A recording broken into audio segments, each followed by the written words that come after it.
got so motherfucking design on right now. Bring it down, bring it down, bring it down. I got 3 old thoughts, I'm wild.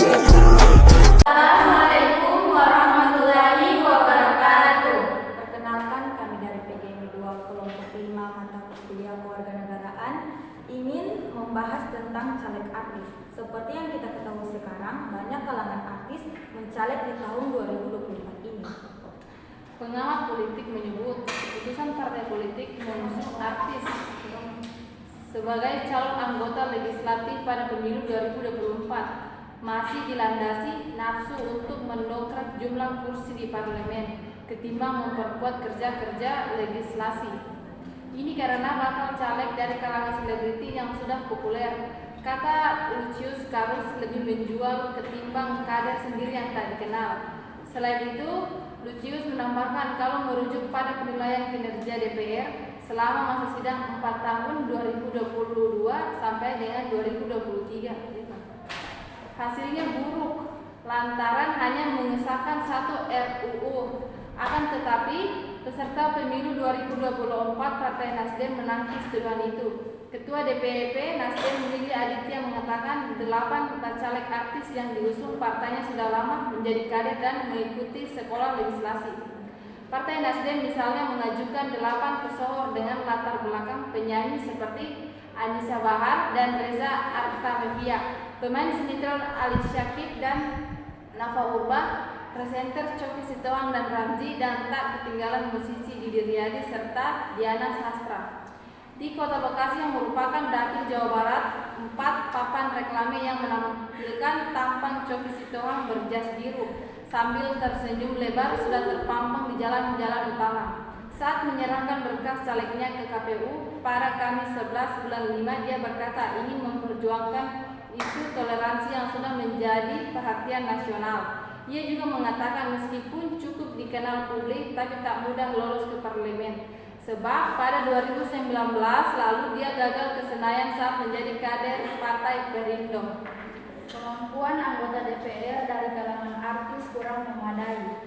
Pengamat politik dari Forum Masyarakat Peduli Parlemen, Lucius Karus berkata pencalonan para selebritis menjadi anggota legislatif adalah cara mudah partai politik untuk mendongkrak suara atau kursi di parlemen.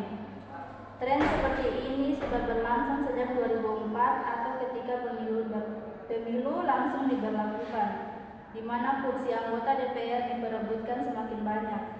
Sementara persaingan jadi lebih ketat bersamaan dengan kian bertambahnya partai politik. Demi meraup kursi atau suara lebih besar, pertimbangan populer jadi modal utama bagi caleg agar dipilih. Disinilah akhirnya tuntutan atas kehadiran pesohor makin tinggi, simpul dia. Bagi parpol yang punya nafsu besar meraih kursi di DPR untuk bisa lolos syarat ambang batas parlemen, mengusung orang yang punya potensi dipilih itu akan lebih baik ketimbang mengangkat kader sendiri, tapi menjualnya setengah mati. Jelas Lucius Karus kepada BBC News Indonesia. Apa tanggapan parpol? Ketua DPP Nasdem Willy Aditya menampak tuduhan bahwa partai politik hanya mencari jalan pintas dengan merekrut artis sebagai calon anggota legislatif. Kata Aditya, bacalek artis yang diusung partainya bukan orang baru di Nasdem. Dia mencontohkan penyanyi dangdut Anissa Bahar yang sebelumnya pernah mau dicalonkan sebagai calon Bupati Jawa Timur. Anissa Bahar itu sudah 6 tahun jadi kader. Jadi publik figur yang masuk ke Nasdem sudah dari awal. William juga menegaskan para artis tersebut secara sadar mendaftarkan diri ke Nasdem alias tanpa bujukan. Saat menjadi kader, mereka pun dikembalikan pendidikan lewat sekolah politik serta mengikuti aktivitas kepartaian, kata Willy. Di pembinaan itulah kader Nasdem diminta untuk fokus pada satu isu yang akan mereka bawa ketika maju sebagai bacalek.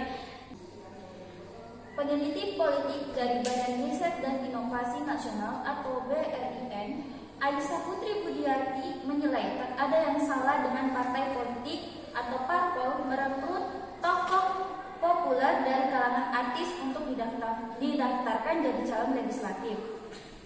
Meski begitu, langkah itu bermasalah jika caleg itu tak dipersiapkan dengan matang dan sekedar dicalonkan atas tujuan meraih suara instan untuk parpolnya. Ia mengatakan seharusnya caleg itu harus punya kapasitas dan kesamaan visi misi dengan parpolnya. Dia berpendapat seharusnya para artis yang jadi caleg itu mengikuti kaderisasi partai terlebih dahulu. Selain itu, mereka juga harus dicalonkan secara berjenjang, tak ujung-ujung ke DPR RI. Kapan kampanye caleg 2024? Sesuai aturan KPU, para calon anggota legislatif DPR hanya mempunyai waktu kampanye 75 hari atau 3 bulan yang berlangsung mulai 28 November 2023 sampai 10 Februari 2024. Kemudian pada 11 Februari 2024 hingga 13 Februari 2024 adalah masa tenang. Esoknya atau 14 Februari 2024 waktunya pemungutan suara. Pada 14 Februari 2024 sampai 15 Februari 2024 mulai penghitungan suara. Tanggal 1 Oktober 2024 adalah pengucapan sumpah bagi DPR dan DPD. Sekian pembahasan kami tentang caleg artis. Lebih dan kurangnya kami mohon maaf. Assalamualaikum warahmatullahi